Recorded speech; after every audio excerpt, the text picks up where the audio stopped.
Hey guys, it's Hannah, and today I'm going to be doing the On My Shelf book tag. I'm not sure who the creator of this tag was, but if I can find them, I will leave them in the description box below. The main idea behind this tag is essentially that there is a story or a history for every single book on your shelf. So what I did was go on Twitter and ask you guys to send me two numbers between 1 and 20, and then I'm going to pick whatever book coordinates with those numbers from my shelves and then tell you guys a little bit of the story behind that book. So without any further ado, let's get into the tag. The first numbers are 1 and 20. The book on my shelf that corresponds with those numbers is Mockingjay by Suzanne Collins. So I first read the Hunger Games trilogy when I was in, I think, 7th grade, so I was like 12 or 11. Honestly, I don't remember. The years blur together at this point. But I was obsessed with the Hunger Games. I loved this series so much. And when I got to Mockingjay, I had like a life crisis. The first time I read Mockingjay, this book made me so upset. I had never been so angry at a book. I had never hated a book more, and I just didn't know what to do with myself. Without getting into any spoilers, I was so mad at the ending, like the very ending and what everyone chooses to do. I was really mad at Gale. I was really mad at Katniss, and everything just made me so angry. I even ended up calling my best friend Becky, and I ranted to her for at least 2 hours about everything that I thought was wrong with this book. And honestly, I would give anything for a recording of that conversation because that would have made the funniest book talk. And she hadn't even read the series. Becky doesn't even like reading, but I made her sit through a 2-hour rant of me explaining everything that happened in the previous books first because she needed context just to explain why I hated everything in this book. So Becky, if you're watching this, I'm so sorry for subjecting you to that. But now that I'm older and I've reread this book since the first time I read it, I absolutely love this book. I still have some problems with it. There are some things that I don't like, but I understand why things ended the way that they did, and it doesn't make me angry anymore. I think it was a great conclusion, and I appreciate everything that it did. The next coordinates are 3 and 17. That book on my shelf is Eleanor Park by Rainbow Rowell. I have not read this book, so I don't have any association with the story at all, but I do have a very fond memory with how I got this book. I actually received this book in a box from a book outlet when they asked me to become one of their vlogger friends, and honestly, it was one of the most happy and like accomplished moments of my life. It was something that I had truly like dreamed of before I even started BookTube, and then when they asked me to do it and I got this like surprise package full of books, it was just the greatest feeling in the world. And so even though I haven't read this book and I really like don't know anything about the story, I just have that memory associated with it. So I feel like even if I don't like this book, I will probably hold on to it forever just because that's what I associate it with. The next number is 14 and 4. That book on my shelf is Harry Potter and the Goblet of Fire. This is, if not my favorite, my second favorite book in the Harry Potter series. I think I have the fondest memories of reading this book out of all of the other books because the Goblet of Fire movie was my favorite movie of all of the Harry Potter movies that I'd seen. Because if you didn't know, I actually watched the majority of the movies before I read the books. I watched movies 1 through 6 before I started reading the books, so I didn't know how it ended, but I knew the majority of the plot before I read them. But the movie for Goblet of Fire was my favorite one of the ones that I'd seen, and that was the one that really made me want to read the series itself. So when I got to this book and I saw the comparisons between the film and the book, I realized how much more depth there was to this series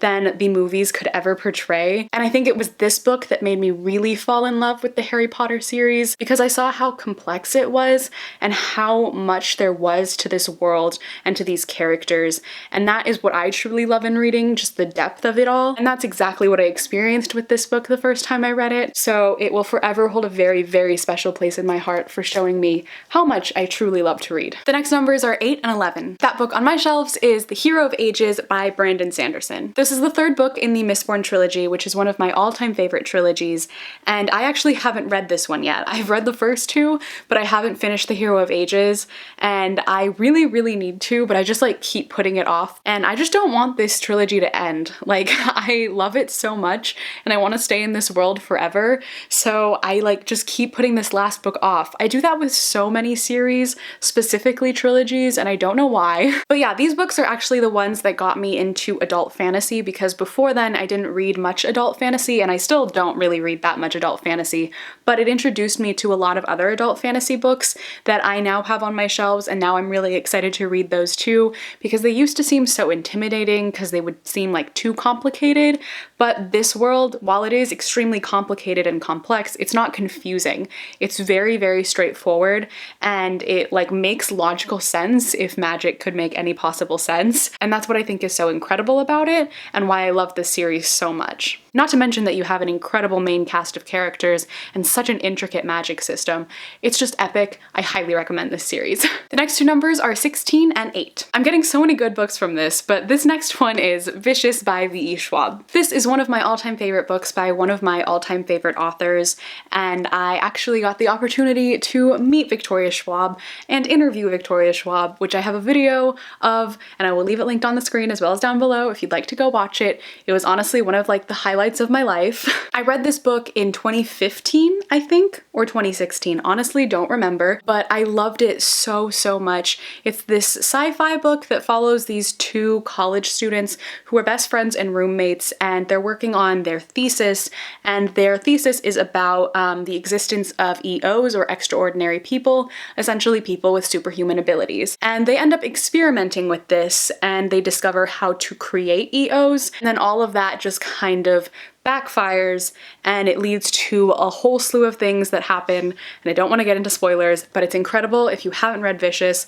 what are you doing? Please read this book. But I just adore this book so, so much, and I love Victoria Schwab, so I now associate this book with getting to meet her on that day and interview her. She even signed it for me, and it was just such a special moment in my life, and now I like have that associated with a book that I love as well, so it just makes me really happy whenever I look at it. The next numbers are 3 and 12, and the book that goes with those numbers is Clockwork Princess by Cassandra Clare. This book has made me cry like no other book ever has. Granted, I was like 14, I think, when I first read this, and far more into like the Shadowhunter world than I am now. I vividly like remember reading this book. I had a rocking chair in my room, and I was sitting on this rocking chair, and I was just rocking back and forth, sobbing my eyes out, because the epilogue of this book utterly destroyed me. It is my favorite Cassandra Clare book, hands down, by far, of all of them. To this day, I still think that it's an incredible book. I love this world, I love the characters, I love the plot in this one, which is something that I don't usually like as much in Cassandra Clare's books. But oh my god, I remember reading that epilogue and just sitting there and not knowing how to deal with it afterwards. My mom walked into my room thinking that there was something like sincerely wrong, or like something terrible had happened, and then I like told her what was going on, and then she just like rolled her eyes and walked out of the room, because no one apparently understands the pain of a fangirl. But yeah, this was just unlike anything else for me, and I haven't read it in years, and I'm actually planning to do a reread of the entire Mortal Instruments series, so when I get to this, I will update you guys and let you know if I cry as much as I did the first time. And the last one that I'm going to do is 9 and 19, and the book that corresponds is Heir of Fire by Sarah J. Maas. Obviously, this is the third book in the Throne of Glass series, and I have very mixed feelings about this book and this series overall. For those of you who have been watching my channel for a while now, if you've seen my Empire of Storms or Queen of Shadows book talks, if you've seen my Unpopular Opinions tag part 2, then you know that I have some problems with this series. So backstory, I started off loving these books. I read Throne of Glass and Crown of Midnight and fell utterly in love, especially with Crown of Midnight. I was obsessed with that book.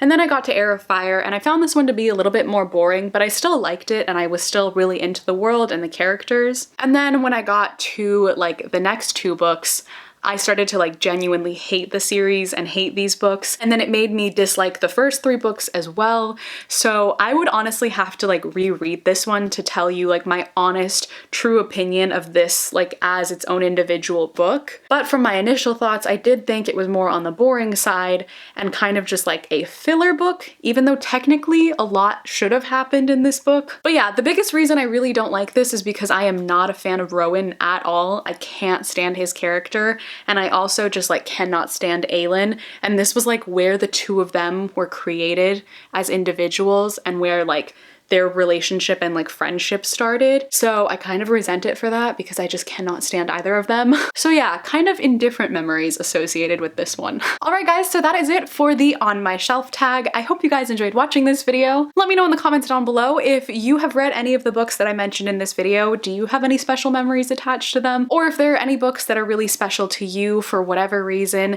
let me know in the comments down below. I would love to discuss it with you all. If you'd like to follow me on any of my social media, all of my links are in the description box as always. But thank you all so much for watching this video. I hope you enjoyed, and I will see you in my next video. Bye!